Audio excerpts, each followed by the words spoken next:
మంత్రివర్యులు వెంకటరెడ్డి గారికి, వేదిక మీద ఆశీర్వైనటువంటి పెద్దలందరికీ, తీర్మార్ మల్లనకు, మీడియా మిత్రులకు మీ అందరికీ కూడా నా హృదయపూర్వక నమస్కారం. మిత్రులారా, గతంలో 2 సార్లు ఇదే నల్గొండ గ్రాడ్యుయేట్ ఎమ్మెల్సీగా మీరు నన్ను ఆదరించిండు.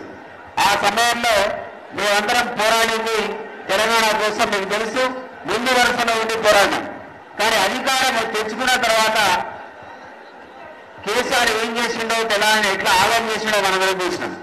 ఆ సమయంలో నిజంగా ముందుండి తన క్యూ న్యూస్ ద్వారా మల్లన్న చేసిన సేవను మనం మర్చిపోలేదు. మల్లన్న క్యూ న్యూస్ లో నేను ఎప్పుడు ఫాలో అవుతా ఉంటా.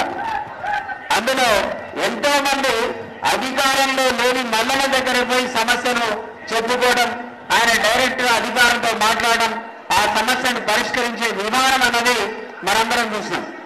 అట్లాంటి మల్లన్న ఈ రోజు మన ముందు అభ్యర్థిగా ఉన్నాడు. మల్లన్న అధికారం చేతిలో పెట్టి ఎమ్మెల్సీగా పంపిస్తే ఎంత సేవ చేయగలుగుతాడో మనందరికీ తెలుసు. కాబట్టి అట్లాంటి పట్టుదల ఉన్నటువంటి ఒక సామాజిక కార్యకర్త అయినటువంటి అద్భుతమైనటువంటి సామాజిక స్పృహ ఉన్న మల్లన్న ఖచ్చితంగా ఈరోజు శాసన మండలిలో అడుగుపెట్టాల్సిన అవసరం ఉంది. గతంలో నా అభిమానులకు, నన్ను ఆదరించిన గ్రాడ్యుయేట్లకు, కొత్తగా ఎన్రోల్ చేసుకున్న గ్రాడ్యుయేట్లందరికీ కూడా నేను విజ్ఞప్తి చేస్తా ఉన్నా.